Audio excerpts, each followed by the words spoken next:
Brian Goldstein, consider myself head janitor. Catch me this week on the Jesse T Show.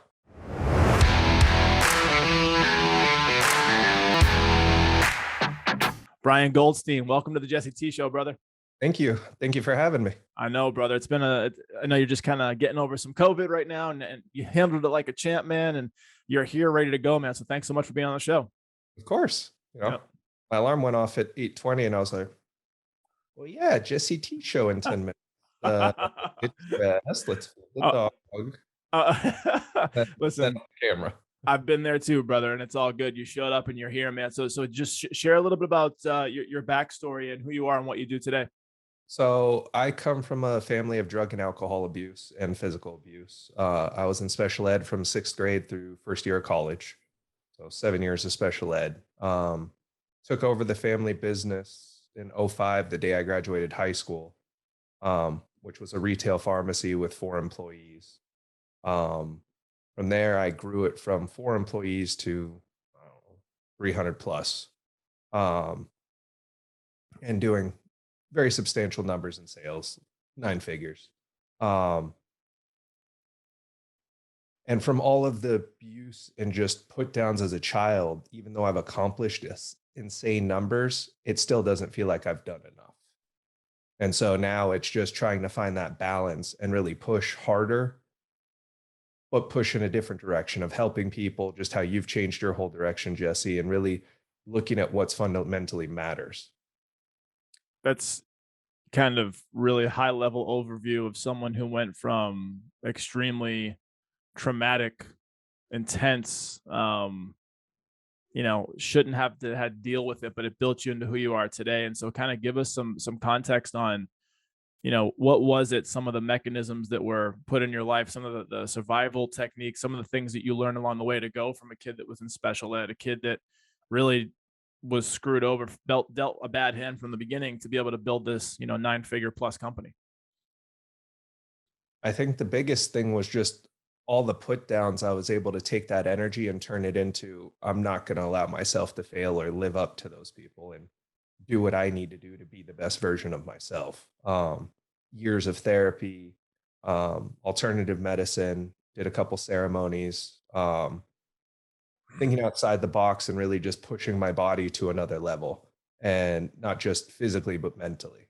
Um, Year and a half ago, food used to be my outlet. Like I'd get stressed, I'd eat.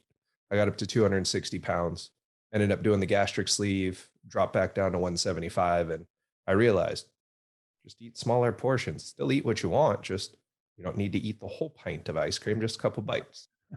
Um, and so that kind of helped turn me in a different direction because I wasn't carrying around an extra 85 pounds and all that painful weight. That took that changed my mood in a positive way. And then just between the couples therapy with my wife, my daughter coming into the world, and all of that is kind of given me a different look.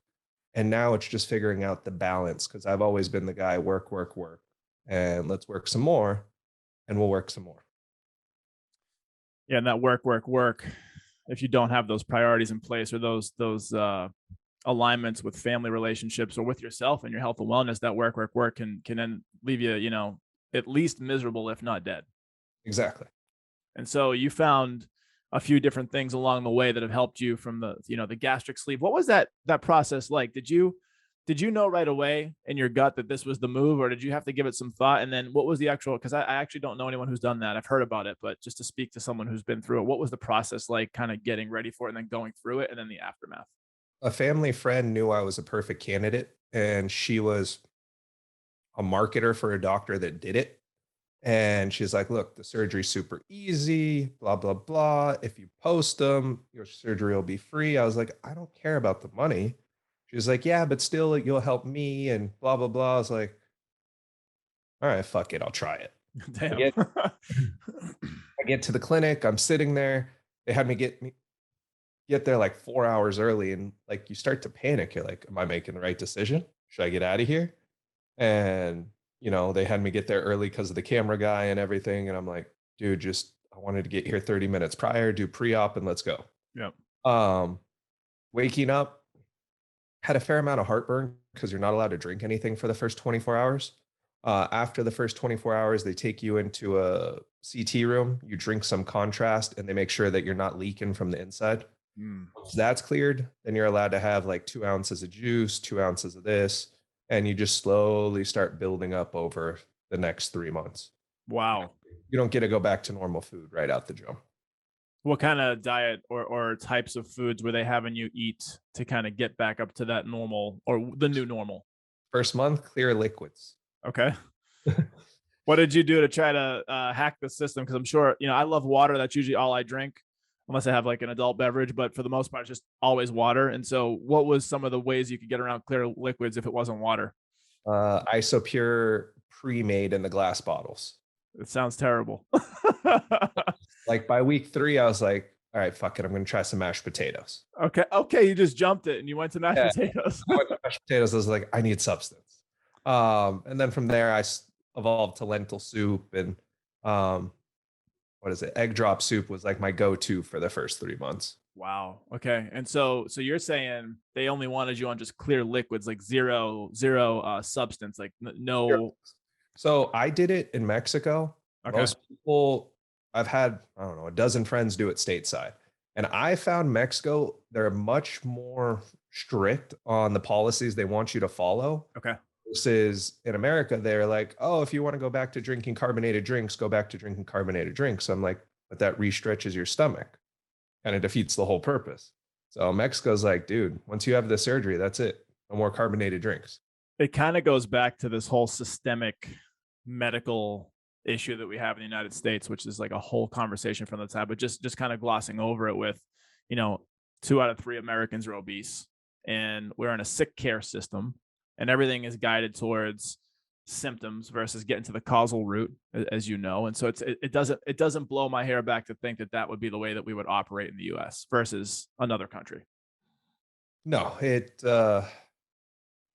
I don't know. I'm part of our healthcare team and I'm not very happy with it. Yeah.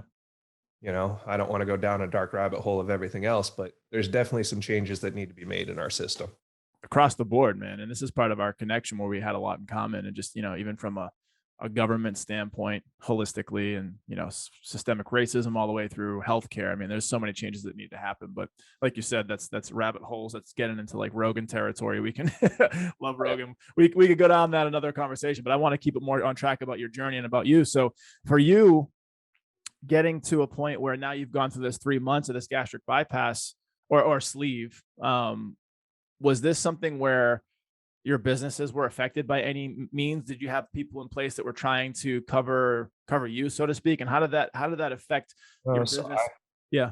surgery on Labor Day weekend, so I had it on a Thursday before Labor Day. Um, by Labor Day, I was already driving back home myself. Okay.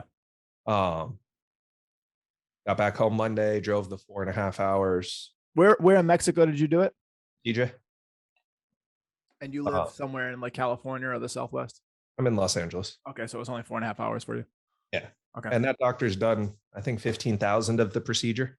Okay, so he knows what he's doing, or she Yeah. knows. Yeah. Okay. And, I had my camera guy in the room who's also a nurse. And I was like, dude, anything goes south, you know what to do.